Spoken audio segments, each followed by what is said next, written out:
chapter 15 and verse 11 that a certain man had two sons. Come on.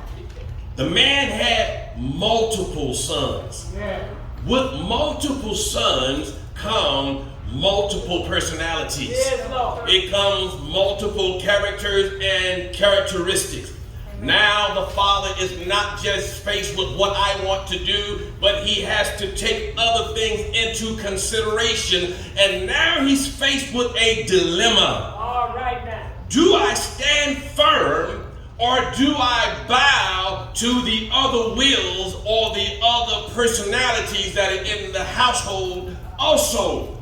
Our dad had 11, 12 personalities in the household. And one went to the left, the other went to the right. If one went up, the other went down. And one of them just still turning around in circles. Don't know which way you're going to go, what are you going to do? And he's challenged with, do I stand firm? Do I hold on to my convictions? I hear talk about one of them is heading out downtown and he's going to move to Miami or move to Atlanta or move to New York. But he's going to take all that I worked for, all that I built. He's going to take it all and go spend it in yonder city. Do I say, no, we're not going to do that? Or do I continue to do the right thing even when they do wrong?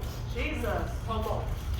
Our dad stood firm. Yes, he did. He's a man that stood firm. I remember one of his sons coming home drunk.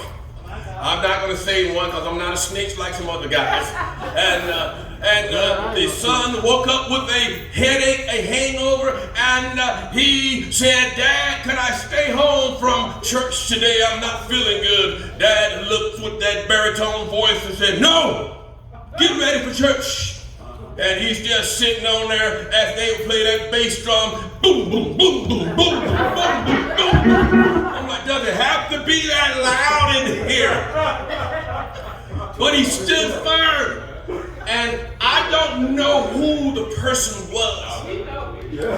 But somebody went to 760 and said, Mr. Paul, the police got one of your sons over there in Sanders Park. Many people passed by that police car and looked in. Many people passed by the police car and said, oh my God. I even saw some people from Blacksmore. They ain't trying to help me. They just walked by and looked in there.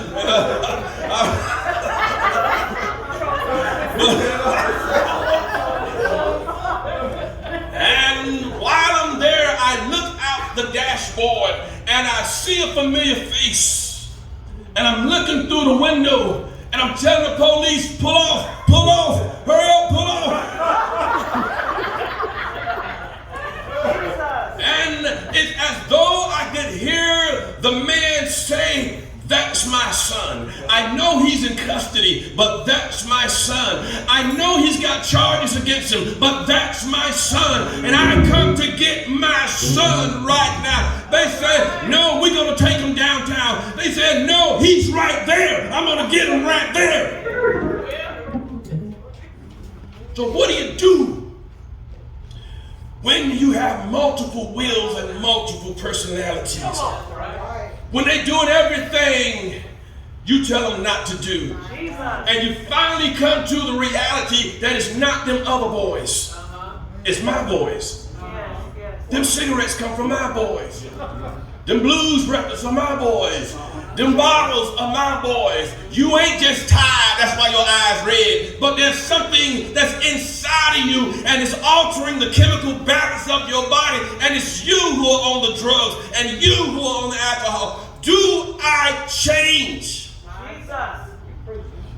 to accommodate my sons?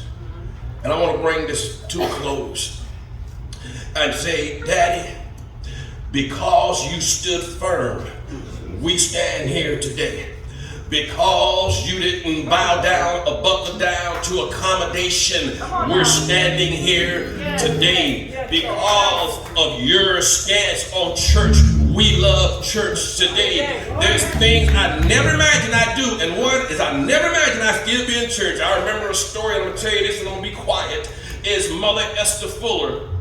Before she passed, And you know how after church is over, people mix and mingle, and it's as though she made a beeline for me. And she knew I was graduating high school, and she knew that, you know, something comes after this, and she made a beeline for me. And she said, Marvin, what are you going to do? I said, man, what exactly are you talking about? She said, are you ever going to come back to Pompano? I said, no, ma'am, I'm never coming back to Pompano, not to live. And she said, Chauncey said the same thing. And I didn't know what I was saying. I was going to another state. I was going to multiple states. I was going around the world. And I want to tell you what kept me clothed and in my right mind is the things that Paul Wells said. What kept me from becoming one of them is because of the stands that Paul Wells took. And there was a son that took everything, and the son got out there and realized, I got it better at home. I got it better in my father's house. My father had a business. My father had service. This is what I'm going to do. I'm going to go back home. I'm going to say, Father, I have sinned. I have been wrong. And I want you, Father, to make me. Oh, look at what it said. He says, I want you to make me. At first, he said, you can't make me do nothing. At first, you can't make me go to church. You can't make me take a shower. You can't make me get a job. But now, Father, I want you to make me.